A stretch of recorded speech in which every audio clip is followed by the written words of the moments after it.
speak first. And I have a food for thought topic. I have farmed conventionally in Chatham-Kent for 44 years. I'm going to ask you for a show of hands. Do you care about the minerals in your food? Okay. Many different minerals are required by our cells to make the enzymes that are essential for the digestion of food. For that reason, for the same reason, minerals are also essential for the microbes in the soil because they perform digestion for healthy plants. Plants need minerals to make complex compounds called secondary metabolites. These include vitamins and antioxidants, flavors, and colors. The plants make them to protect themselves from pathogens and predators in their environment. That is their immune system. Our bodies do not make those compounds, but they protect us too, and we get them from the plants that we eat. So, from the soil up, a lack of minerals and immune deficiencies lead to trouble. So every health issue that plagues mankind today can be linked to a nutrient deficiency. Likewise, the health issues facing plants can be linked to nutrient deficiencies. And this idea is central to my argument today. I've argued with my wife. She thinks it's too broadly stated, but I'm going to say, let's follow the research over time. Now, is all asparagus the same? John said, that's a plug, we grow it. How can you tell which vegetables and fruits are nutritionally superior? You do have an onboard instrument, taste, but when you're in the supermarket, you can't use it. You only get to use it if you buy local or buy from a source that you already know. It's sad to say, but farmers only get paid for tons and bushels.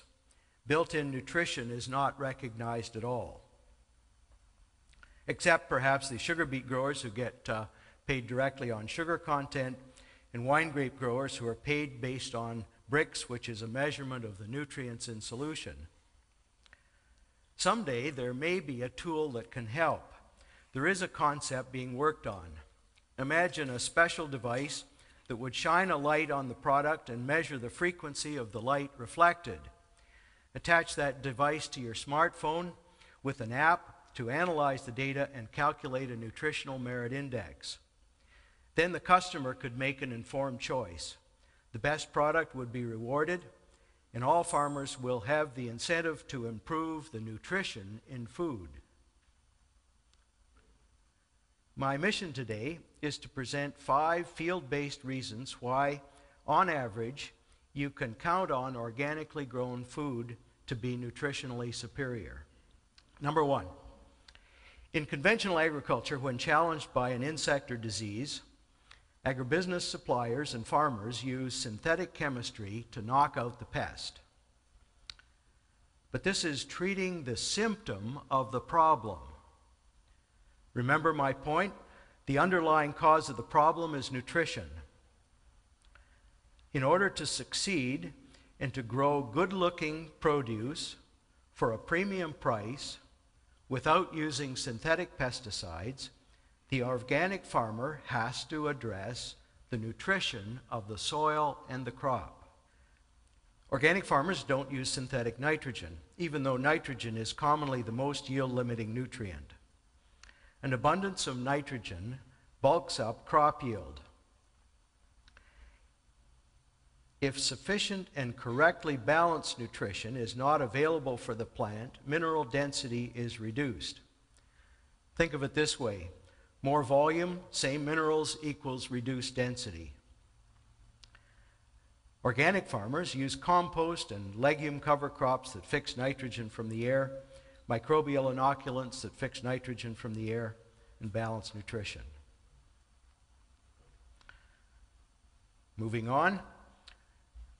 What is the number 1 weed control product in the whole world? It's glyphosate. In 2011, the worldwide use of glyphosate was 1.43 billion pounds. That's more than all of the other herbicides combined. And it's big business. What does glyphosate do? It ties up minerals in the soil. It's a mineral chelator. It was first patented in 1964 for an entirely different purpose than weed control. It was used to clean industrial boilers. It tied up the calcium and all of the other positively charged elements in the boiler scale. They let go of the walls of the boiler, and the boiler was easier to clean. Glyphosate ties up manganese, iron, copper, calcium, and many others.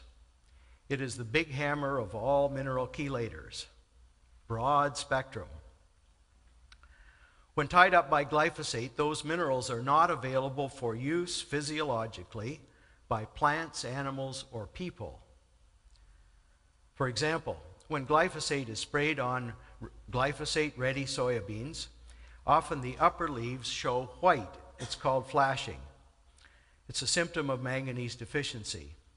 It lasts until the plants can acquire more manganese.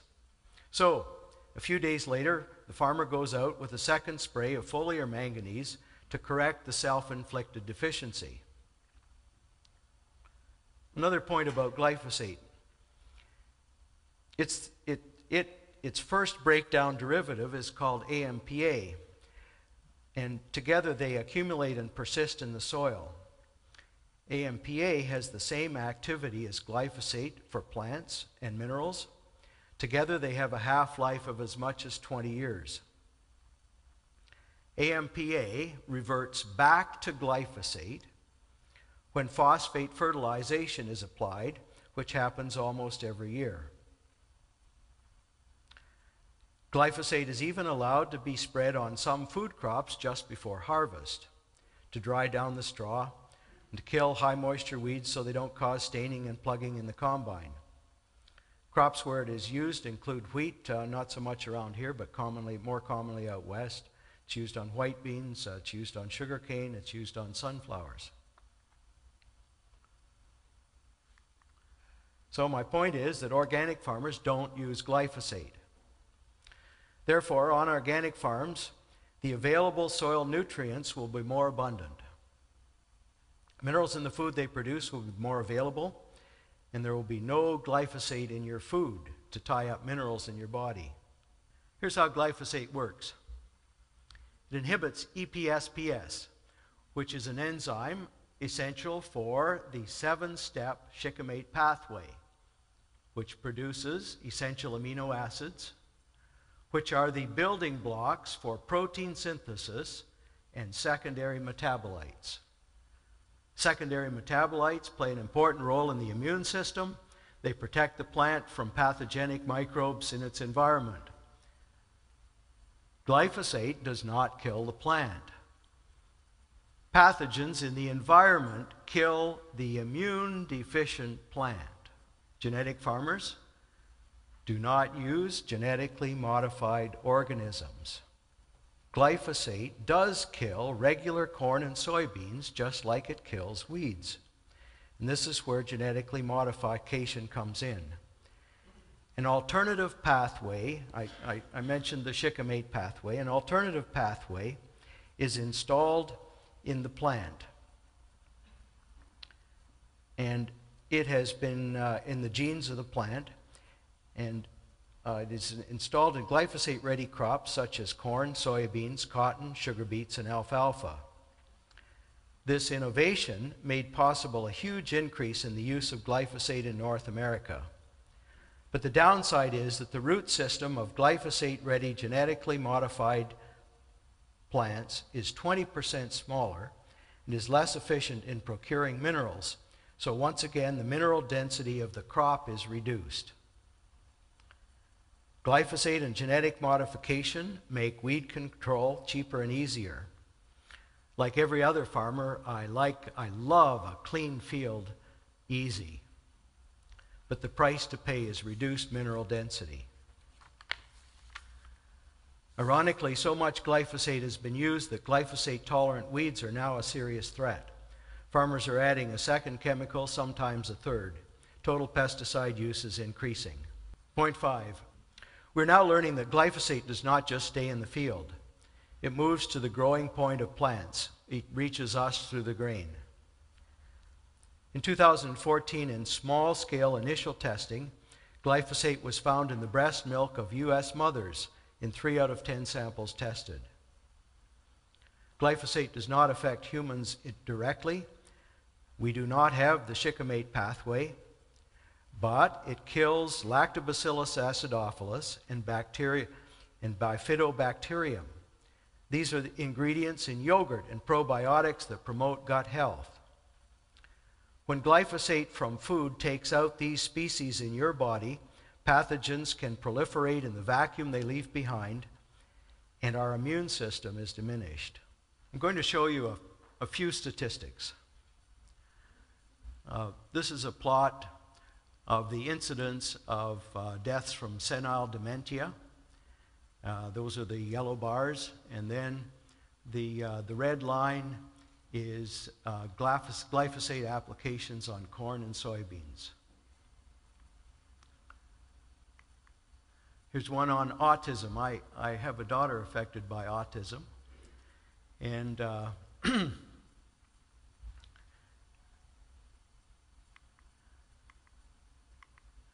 the correlation is very high at 0.99. Here's another topic. This is glyphosate or insomnia, not quite as strongly correlated. This is on breast cancer.